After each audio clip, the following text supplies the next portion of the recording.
The Trump administration has granted exclusions from steep reciprocal tariffs on smartphones, computers and other electronics imported from China, providing relief to tech companies like Apple. The exclusions, retroactive to the 5th of April, cover 20 product categories including computers, laptops, semiconductor devices and memory chips. The move eases import costs for Apple iPhones produced in India.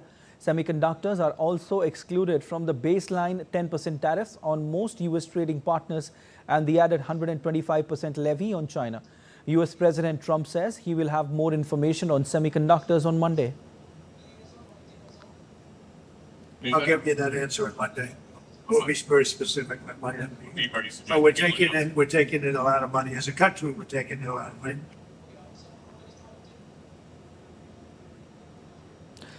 The exclusions only apply to Trump's reciprocal tariffs, which climbed to 125%, although prior 20% duties on Chinese imports related to the U.S. fentanyl crisis remain in place. Trump plans to launch a new national security trade investigation into semiconductors, potentially leading to new tariffs. Smartphones and laptops were top U.S. imports from China in 2024, totaling $41.7 billion and $33.1 billion, respectively. And DD India's Shubhendu Ghosh joins us live on this. Hi Shubhendu, very good morning to you. Shubhendu, why are these exemptions made and how do you analyze the reason behind it? Is it strategically done by the US to boom production? Hello Siddharth, good morning. Call it what you may, whether it is growing awareness of the consumer pain in the United States with this tariff game, tariff war that has been unleashed by the Trump administration, or the growing pressure by the market. We have to first look at some figures just to understand the significance of these exemptions as far as the electronic import, mobile phones, laptops, and 20 such entities, chips, for example, that have been exempted from that dramatic overall 145% tariff. The base 20% tariff on China in particular remains.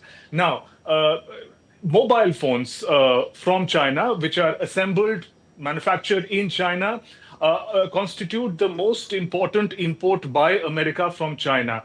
The name that everyone knows, Apple iPhones, for example, that are renowned American brands. But remember, 80% of the Apple iPhones and other products are made in China. And when they're now brought back to America, they have to be imported back to America once they're assembled in China. And these dramatic tariffs would have applied on them, making America's own products, own brands, hundreds of dollars more expensive than they already are. And that would have dramatically impacted and increased the pressure on American consumers in particular. So we see that consideration coming into play. The next biggest import, electronics import from China to America, laptops. In 2024, if you look at the figures, $41 billion worth of mobile phones were imported from China to America.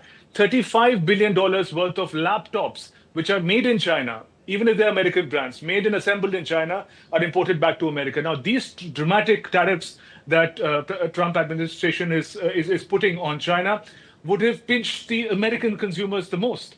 So in that sense, call it a strategy or the absence of it. Yeah. This quick reversals, this quick turnaround is something that the Trump administration will have to consider, because it also had spooked the market, remember. For now, it's a big relief for tech companies. There's also an important positive note for India. Remember, Apple has been trying to diversify also its production capabilities away from China, although the bulk of it, as I mentioned, about 80% still happens in China. Some 20% has shifted to mostly India and Vietnam.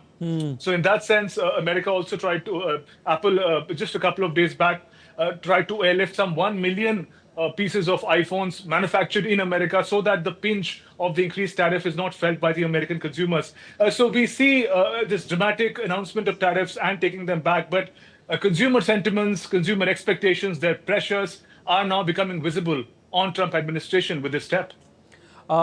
Shubhendu, you just mentioned that this is a big win for the tech companies, especially, companies like Apple. Could you just elaborate a bit on that? That's right. The point that I was making, you see these big tech companies. When you pick up an Apple iPhone, it says it's a lot of times it's designed in California, United States, but it's either made in India or made in China.